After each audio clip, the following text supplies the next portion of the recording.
Right management স্কুলের পক্ষ থেকে সকলকে শুভেচ্ছা অভিনন্দন। আমরা বল অনুশীলনী আমরা বেসিক শিখতেছিলাম। তাহলে আজকের ক্লাসে আমরা কি শিখবো? সাম্য বল আর অসাম্য বল। সাম্য বলতে কি বুঝি? আমরা সাম্য বলটা একটু লিখি, তাহলে বুঝতে সুবিধা হবে। সাম্য বল,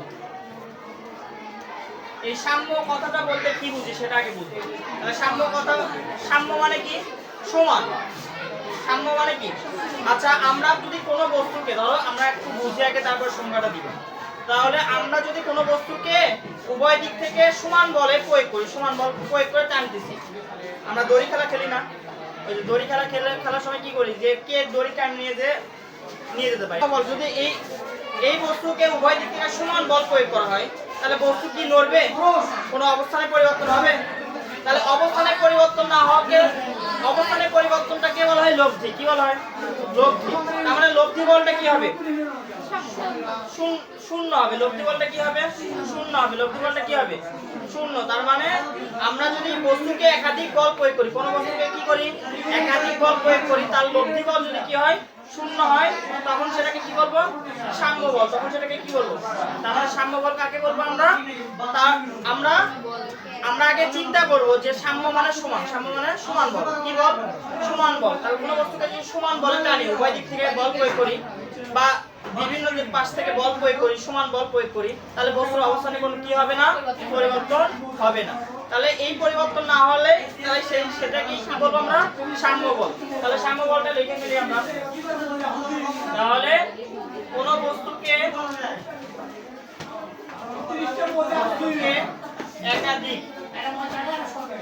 একাধিক বল প্রয়োগ করলে যদি কি বল? লব্ধি বল মানে কি?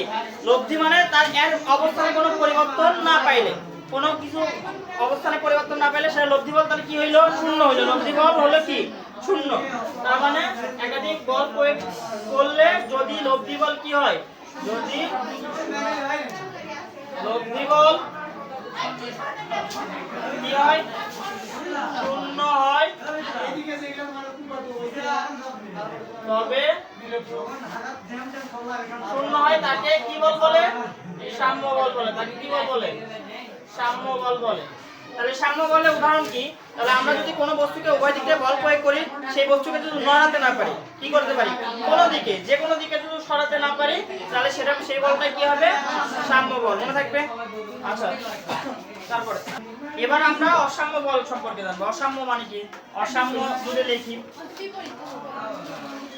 অসাম্য বল, তার মানে অসাম্য বলটা কি? অসাম্য মানে কি? অসমান। তার মানে কি হবে? যে বল প্রয়োগ করলে, একাধিক বল যদি প্রয়োগ করি, তাহলে অবস্থানের পরিবর্তন যে কোনো একদিকে হবে। যে কোনো একদিকে কি হয়ে যাবে? সরে যাবে। তার মানে কি? যে কোনো একদিকে হলো, দিকের পরিবর্তন হইলো না?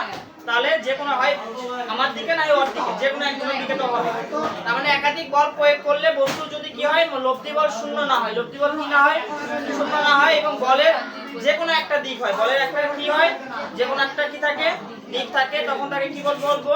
আমরা অসাম্য বল বলবো। তাহলে লিখে ফেলি, কোন বস্তুকে একাধিক বল প্রয়োগ করলে যদি লব্ধি বল কি হয়? শূন্য না হয়। লব্ধি বল শূন্য না হয়,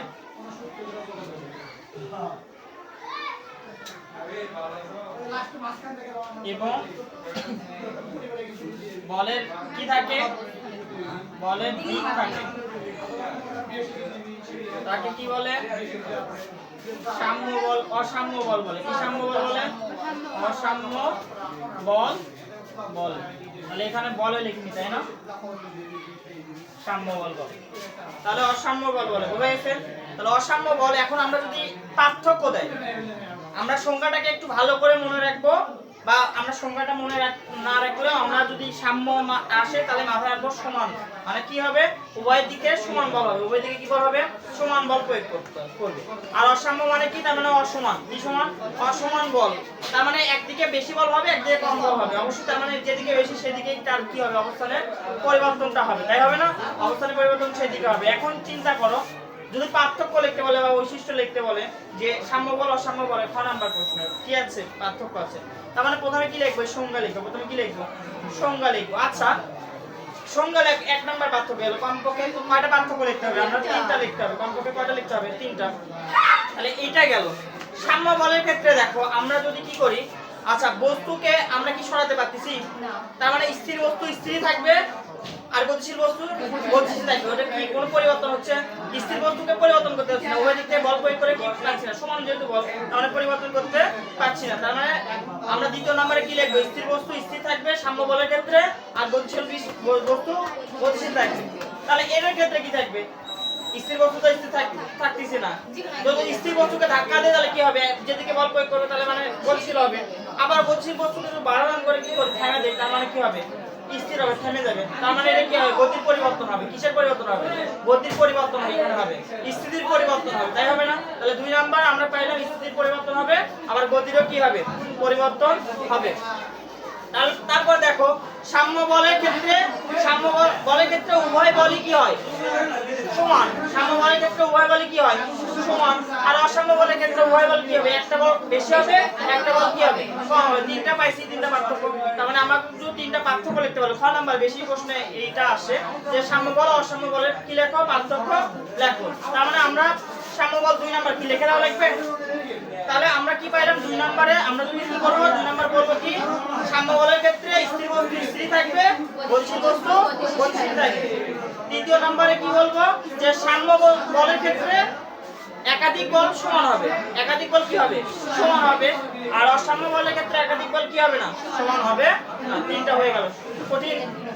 তাহলে অসাম্যর ক্ষেত্রে গতিশীল বস্তু, অসাম্যর ক্ষেত্রে যদি বলো যে গতিশীল বস্তু পরিবর্তন হবে, গতি পরিবর্তন হবে, স্থিতিশীল বস্তুর স্থিতির কি হবে পরিবর্তন হবে মানে অসাম্য বলের ক্ষেত্রে, আর ওটার ক্ষেত্রে স্থির বস্তু স্থির থাকবে গতিশীল বস্তু গতিশীল থাকবে। কোনো সমস্যা আছে? তাহলে এইটা তুলে আমরা পার্থক্যটাও লিখে ফেলি, তোমরা লিখবে।